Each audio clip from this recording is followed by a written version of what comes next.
ദേവാമൃതം. ഇന്ന് 1194 ആണ്ട് മീനമാസം 1-ാം തീയതി, അതായത് 2019 മാർച്ച് 15 വെള്ളിയാഴ്ച. നക്ഷത്രം തിരുവാതിര. ജ്യോതിഷ പങ്ക്തിയിൽ എന്നത്തെയും പോലെ ഇന്ന് നമ്മോടൊപ്പമുള്ളത് പ്രമുഖ ജ്യോതിഷാചാര്യനായ ഡോക്ടർ കുടമാളൂർ ശർമാജിയാണ്. സ്നേഹത്തോടെ ഇന്നത്തെ അദ്ദേഹത്തെ നമുക്ക് സ്വാഗതം ചെയ്യാം. സ്വാഗതം ശർമാജി. സ്വാഗതം. ശർമാജി, കോഴിക്കോട് നിന്ന് ശാരദ എഴുതുന്ന ഒരു കത്താണ്, വായിക്കട്ടെ? എന്താ ശാരദാമ്മയുടെ? മകന്റെ കാര്യം അറിയാനായിട്ടാണ് എഴുതിയിരിക്കുന്നത്. അതും മകന്റെ പ്രശ്നമാണ്. അതെ അതെ. 3 വർഷമായി വിദേശത്താണ്. ജോലിക്ക് കയറുമ്പോൾ ധാരാളം ആനുകൂല്യങ്ങൾ, നല്ല ശമ്പളം എല്ലാം പറഞ്ഞിരുന്നു. പക്ഷേ ഇതുവരെയായിട്ടും യാതൊരുവിധ നേട്ടങ്ങളും ഉണ്ടായിട്ടില്ല.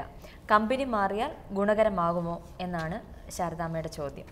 ഒത്തിരി മോഹന വാഗ്ദാനങ്ങളൊക്കെ ആദ്യം പറഞ്ഞു കാണും. അതെ. കമ്പനി മിഥുനക്കൂറുകാർക്ക് ഇപ്പോഴത്തെ സമയം വെച്ച് നോക്കുമ്പോൾ പ്രധാനപ്പെട്ട സഹായിക്കാനായിട്ട് മകയിരത്തര, തിരുവാതിര, പുണർതം, മുക്കാൽ ഭാഗം അടങ്ങുന്ന മിഥുനക്കൂറുകാർക്ക് തൊഴിൽപരമായോ സാമ്പത്തികപരമായോ കുടുംബപരമായോ ഭരണപരമായോ നേട്ടങ്ങൾപരമായോ സൃഷ്ടിപരവും ഭാഗ്യപരവും നിർമ്മാണപരവും മംഗളകരവുമായ ഒരു കാര്യങ്ങൾക്കും ഒരു സഹായഗ്രഹങ്ങളും ഇപ്പം നിൽക്കുന്നില്ല. പ്രധാനമായിട്ട് ജനനസമയത്ത് ജാതകത്തിലുള്ള യോഗഫലങ്ങളൊക്കെ മാത്രം കൊണ്ട് മുന്നോട്ട് പോവുകയാണ്. പെട്രോൾ തീർന്ന് വണ്ടി പോകുന്ന പോലെ. ശത്രുസ്ഥാനത്ത് വ്യാഴവും നിവൃത്തിസ്ഥാനത്ത് ശനിയും നിൽക്കുന്നു. എന്താണ് നിവൃത്തിസ്ഥാനം? ജനിച്ച രാശിയുടെ 7ാമത്തെ രാശി നിവൃത്തിസ്ഥാനം എന്ന് പറയും. അവിടെ ശനി 7ാം ഭാവത്തിൽ നിൽക്കുകയാണ്, മന്ദീഭവിച്ച് കണ്ടക ശനിയായിട്ട്. ഒരു കാര്യങ്ങളുടെയും നിവൃത്തി കിട്ടാൻ ബുദ്ധിമുട്ട് മന്ദീഭാവമായി. ഒരു കാര്യങ്ങൾക്കും സൃഷ്ടിപരവും പുരോഗമനപരവും ഭാഗ്യപരവും നേരത്തെ സൂചിപ്പിച്ചനുസരിച്ചുള്ള ശമ്പളം, ഗ്രേഡ്, മറ്റ് എക്സ്ട്രാ വർക്കുകൾ, നെറ്റ് ഇൻകം ഇങ്ങനെ വാഗ്ദാനം ചെയ്തിരുന്നത് നിറവേറ്റാൻ കമ്പനിക്ക് നിർവാഹമില്ലാത്തൊരവസ്ഥ. അതാണ് വ്യാഴഗ്രഹം 6ാം ഭാവത്തിൽ നിൽക്കുന്നത്. കൊടുക്കണമെന്ന് ആഗ്രഹം ഉണ്ടെങ്കിലും കമ്പനിക്ക് ലോസായിരിക്കും, അതുപോലെ വർക്കില്ലായിരിക്കും. അപ്പോൾ ഇദ്ദേഹത്തിൻ്റെ ഈ സമയം ഇത് അനുഭവിക്കണമെങ്കിൽ കമ്പനിക്ക് വാക്കുണ്ടെങ്കിലല്ലേ പറ്റുള്ളൂ.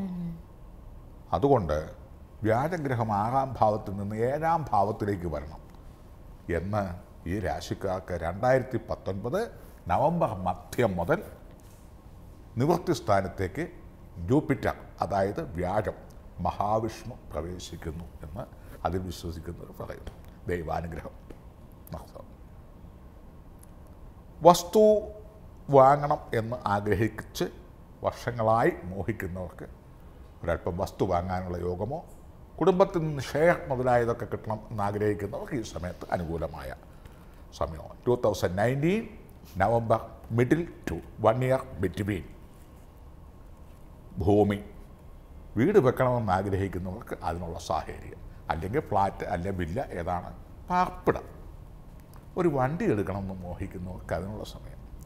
നല്ലൊരു കമ്പനിയിലേക്ക് ഷിഫ്റ്റ് ചെയ്യണമെന്ന് ആഗ്രഹിക്കുന്നവർക്ക് അതിനുള്ള സമയം.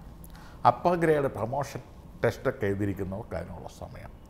വിദേശത്തേക്കൊക്കെ പോകണമെന്ന് വർഷങ്ങളായിട്ട് ആഗ്രഹിച്ച് കാത്തു കഴിയുന്നവർക്ക് അസ്ഥിരമെങ്കിലും ഉദ്ദേശിച്ച പോലെ കമ്പനി പറയുന്ന പോലെയുള്ള ശമ്പളമൊന്നും ഇപ്പോൾ ഈ പറഞ്ഞ പോലെ കിട്ടിയില്ലെങ്കിലും ജോലി കിട്ടും.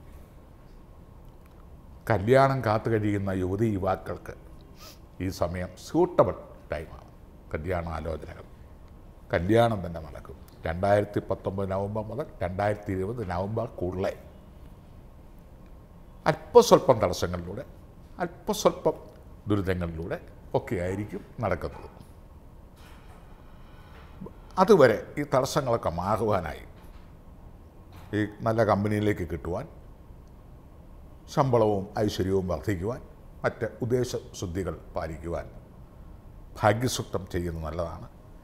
ഭാഗ്യസൂക്തം ചൊല്ലാനുള്ള സമയപരിമിതി മൂലം ഇപ്പം ഭാഗ്യസൂക്തം എന്ന് പറയുക പഴയ എപ്പിസോഡുകളിലൊക്കെ ചൊല്ലിയിട്ടുണ്ട്, പലരും കാണാപ്പാടം വരെ പഠിച്ചിട്ടുണ്ട്. അതൊക്കെ ചൊല്ലുക.